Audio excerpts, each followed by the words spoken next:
La primera y única vez que escuché la palabra liberación, atravesaba sujeta a mi teléfono el centro comercial de la ciudad origen. Iba hablando con L y corría el año 2005. Lo que recuerdo que L, que es psicoterapeuta, dijo es que los psicópatas realizaban una liberación que le parecía muy interesante. Yo, por supuesto, quise saber en qué consistía esa liberación, y él me explicó que era algo que trataba de poner en práctica y que para los psicópatas era natural. Ellos se liberaban de sus emociones. Yo esa tarde había estado cerca de tener una cita con una psicópata, según él creía, solo que a última hora ella, Cecilia B., había suspendido nuestro encuentro, lo que me hizo respirar aliviada. Pero yo me imponía ese tipo de retos, y esa era una de las cosas que me hacía desconfiar de mi salud mental. Y ahí era donde L jugaba un papel importante. Si quería mantener una relación de carácter íntimo conmigo era porque, después de todo, no era una enferma mental, una de sus condiciones. Tenía 5. Pero en ese instante mi confianza en él se resentía porque me estaba confesando que había sostenido varias relaciones con mujeres psicópatas. Fue entonces cuando me dijo aquello de que, después de todo, una caricia podía ser más compleja que cualquier otra cosa, y yo me tranquilicé pensando, bueno, él es tan inteligente y sensible, sin sospechar que me estaba metiendo en la boca del lobo. Aunque no voy a concederle mucha más importancia a L, porque ya he hablado bastante de él en mis caminos. Solo diré que fue él quien enfocó mi pensamiento sobre la liberación, ya que a partir de ese momento la idea no me abandonó del todo, y fue él quien hizo que cobrara conciencia de que yo no estaba objetivada. Igual no me entiendes. Me refiero al hecho de que no tenía objetivos concretos en vez de decir que era una persona a la deriva, y lo era hasta que conocí a alguien objetivante. Luego estaba el otro motivo, mucho más serio, que me hacía dudar de mi estabilidad mental. Aunque por ese entonces yo seguía llamando la experiencia que había tenido a finales del verano del año 2000, experiencia cumbre. Todo comenzó porque recibí un mensaje anónimo en mi teléfono que yo creí que era del padre de Laura, el hombre del que estaba enamorada en aquel tiempo. Y acabó conmigo una madrugada, tras más de 24 horas sin dormir, tecleando en el móvil palabras amorosas sin parar ni para comer, en el Gólgota.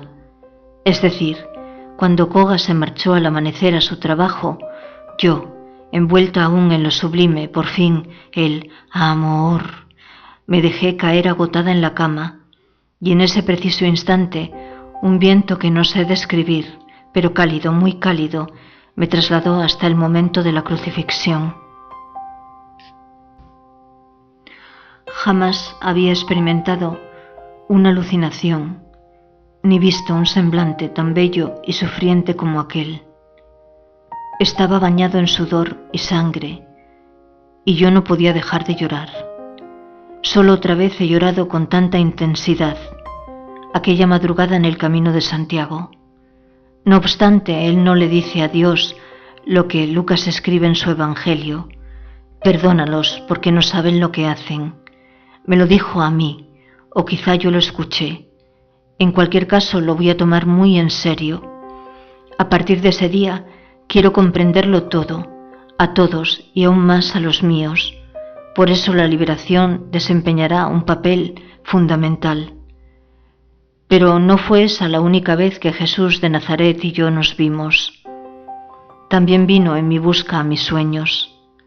En aquella barca en la que ambos estábamos, me abracé a sus tobillos porque tenía miedo. Él me decía que tenía que ir a los demás. María, tienes que ir, repetía, tienes que ir y llevarles mi mensaje. Por esta y ninguna otra razón, Él es uno de mis 9 inmortales. A pesar de que cuando conocí a Hans Küng, estuve a punto de olvidarlo, porque me pareció que Küng estaba tratando de luchar por cambiar la historia de la dignidad humana. ¿Y tú? Si yo te digo que pienses en 9 inmortales entre todos los seres humanos que han existido o que se cree que han existido y que ya no existen, ¿sabrías decirme quiénes serían aquellos a los que tú rescatarías del olvido por los siglos y los siglos? Algunos de los míos ya lo han conseguido, otros están por ver. Pero regresando a lo de mi brote psicótico, el primero que debería figurar en mi historia clínica porque tuvo que serlo. Hay un psiquiatra, en realidad ya no está en activo, pero fue jefe del servicio de psiquiatría del Gaule de León, Javier Álvarez, quien me ofrece una explicación que a mí me parece plausible para lo que me sucedió. Una crisis epiléptica parcial, o lo que él llama también hiperia, el éxtasis neuronal, aunque yo en principio me enteré de esto a través de El límite, de José Miguel Gaona, y la crisis epiléptica parcial pudo provocarla la acción de teclear esos más de 100 de SMS y transcribirlos hipomaníaca en mi cuaderno junto con los que recibía. Aunque no es en realidad de Javier Álvarez de quien me interesa hablar, sino del psiquiatra y epidemiólogo Jim Van Os, director del Departamento de Psiquiatría y Psicología en el Centro Médico de la Universidad de Utrecht y profesor en la Universidad de Londres, a quien conocí a través de Javier Álvarez en 2019. Y es que Van Os dice que la esquizofrenia no existe, y lo confirma en la entrevista que le concedió a Jessica Mouzo hace un par de años para el periódico El País. La esquizofrenia, según él, es una susceptibilidad a desarrollar ideas inusuales y a oír voces cuando se produce el estrés. Es una susceptibilidad, insiste, una sensibilidad. Es decir, no hay que hablar de enfermedades, sino de estas susceptibilidades con las que hay que convivir y que hay que aprender a manejar. Para ello hay que aprender a mirar con más distancia lo que pasa y relativizar.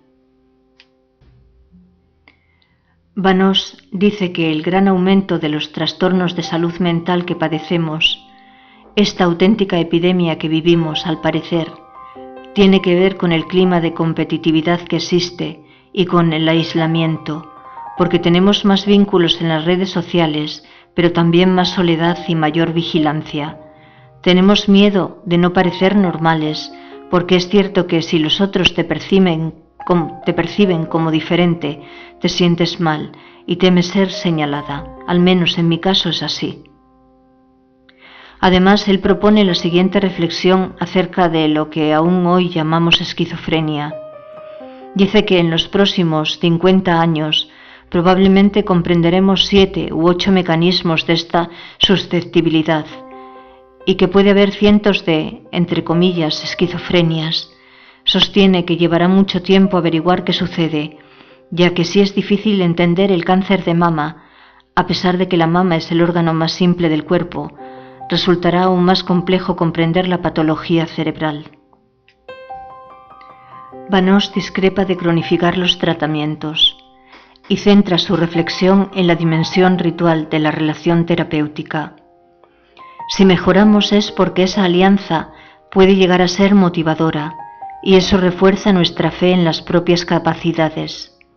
Y le escuché decir que algunas personas, como una misma en ese momento de la crisis, habiendo pasado por la experiencia de la psicosis, sobre todo cuando se ha experimentado un episodio maníaco, nos preguntamos por qué hay que hablar de trastorno o de enfermedad cuando para nosotros ha resultado ser una experiencia límite que nos ha forzado literalmente a reinventar nuestra identidad y el sentido de nuestra vida, resultando ser estas vivencias trascendentales o espirituales, por qué no decirlo, como algunos preferimos llamarlas, señalando Van Os que hay mucha salud en ese razonamiento.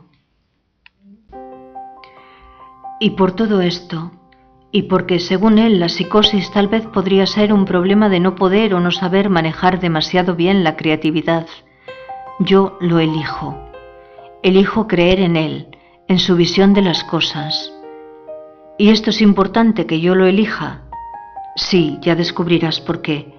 Pero como a Jaakko Seikkula, profesor de psicoterapia en la Universidad de Jyväskylä, en Finlandia, y psicólogo, de quien no te hablaré ahora, como tampoco te hablaré del psicólogo clínico John Reed, autor junto al también psicólogo clínico Jim Kiki, del sentido de la locura.